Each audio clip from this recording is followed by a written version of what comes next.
श्री सद्गुरू ब्रह्मचैतन्य गोंदवलेकर महाराज यांचे 28 एप्रिलचे प्रवचन. खरी तळमळ लागली म्हणजे संत भेटतो. असंताची आवड नाहीशी होईल तेव्हाच संत हवासा वाटेल. विषय आपल्याला त्रास देतात, पण ते सोडावे कसे हे समजत नाही. जंगलात सापडलेल्या माणसाप्रमाणे आपले झाले आहे. आपली वाट चुकली आहे असे ज्याला वाटेल तोच जंगलातून बाहेर पडण्याची वाट विचारतो. आता वय फार झाले, काळाच्या स्वाधीन होण्याची वेळ आली. रामा, तूच आता तार. अशी तळमळ लागली तरच संत सहवास लाभेल. सत्संगत हवी असे आपण म्हणतो खरे, पण मागतो मात्र असत.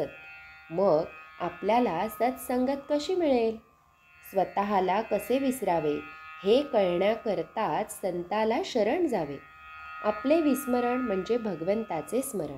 वडील दूर आहेत, त्यांचे पत्र नाही म्हणून काळजी करतो, पण जन्मापासून भगवंत दूर आहे त्याची तळमळ का लागू नये? आपण नामस्मरण करतो, पण ज्याचे नाम घेतो तो कोण असा विचार करतो का? विषय सोडल्याशिवाय राम कसा भेटणार? रामही हवा आणि विषयही हवा, हे जुळणार कसे? मला जोपर्यंत चिमटा घेतलेला कळतो तोपर्यंत कर्ममार्गानेच जाणे जरूर आहे. कर्ममार्ग सांभाळताना करता मी नव्हे ही भावना सांभाळणे जरूर आहे. जो खरा अनुभवी आहे तो बोलणारच नाही, आणि बोललाच तर तो अगदी थोडे बोलेल, तो उत्तम होय.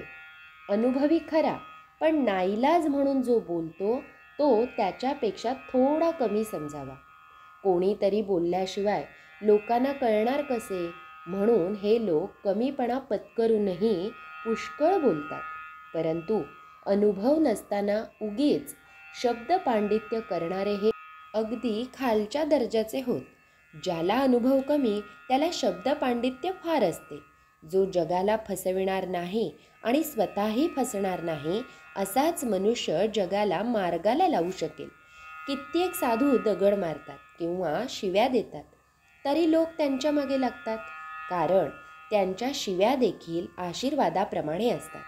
हे कित्येक लोकांच्या ध्यानी येत नाही. एखादा मुलगा बापाला म्हणू लागला की मी इतका जवळचा, पण मला मिळतो मार, आणि तो लांबचा पोर त्याचे मात्र लाड. पण तो मारच आपल्या हितासाठी असतो हे त्याला नाही समजत. साधूच्या बोलण्यामध्ये किंवा मारण्यामध्ये सुद्धा दुष्टबुद्धी नसते.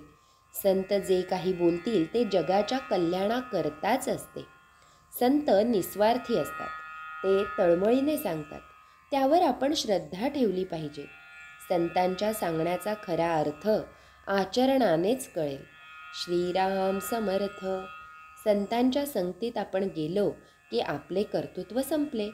श्री सद्गुरू ब्रह्मचैतन्य गोंदवलेकर महाराज की जय. जय जय रघुवीर समर्थ.